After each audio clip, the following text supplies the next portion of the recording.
So one thing these models are really good at is to visualize complexity and communicate it in such a way that even people who aren't really technically conversant can understand some pretty twisty topics.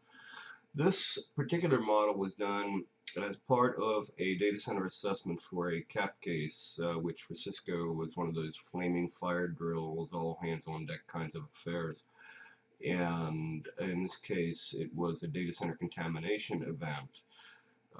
We submitted a report, of course, but this was accompanying it in order to let the stakeholders understand the kinds of things that they needed to address directly and where the main problems were for their particular data center. We would have ordinarily geolocated this so they could understand exactly what the current environmental conditions are.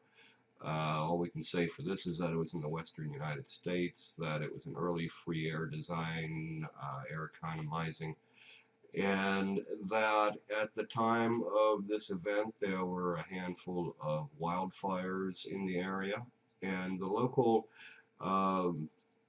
air quality was a known issue. So what we did here was to first lay out the air tunnel system underneath the data center, and that's what we're looking at here. And when we inspected it, we found that there was contamination down the south end, and it lessened the further north you went up the data hall, the air tunnel rather.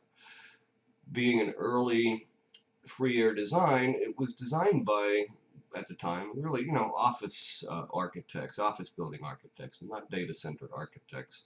And the filtration system, they were MERV 13, I believe. They needed to be at least 17, HEPA or better. For example, there were parts of this concrete which weren't exactly sealed properly at build time, and if you ever tried to control humidity in your basement in the fall or winter with concrete walls, you know it's a pretty difficult thing to do. They also had, at the north end of the air tunnel system, a suppression system. They had disassembled that and moved the gas canisters, as you see them down here on the south end, waiting disposal. In the interim, though, they're sitting here in front of the blast of the air handlers, and they were collecting deposits of contamination on the top, which would either be blown into the data hall or allowed to or enabled to grow, as the case may be. The tunnels connecting the electrical systems on the other side of the data hall. The south one was fairly heavily contaminated. The north one, however, was pretty clean. And so what we were able to determine was that in the south end of the data hall, which is what you're looking at here, there was a sweet spot for the contamination, which coincided to where the event occurred. And we were able to discuss also in the context of energy management. These are normal fluorescent lights, and they really threw off a heck of a lot of heat in there, along with the other problems they had with thermal management and other kinds of standard references for a data hall. They had a lot of problems that were discovered and illustrated in these heat images. We were able to deduce, actually this was fairly interesting, and it's almost like a storm front, and for this particular failure it genuinely was a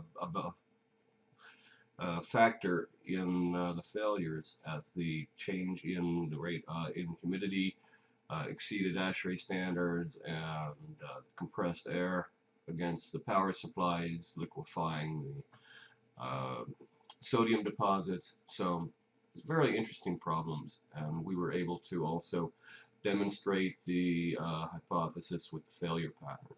And this in the 3D model is very powerful. A 100-page report, or the essence of it in a model. So it resonates very well. Why don't we go back now?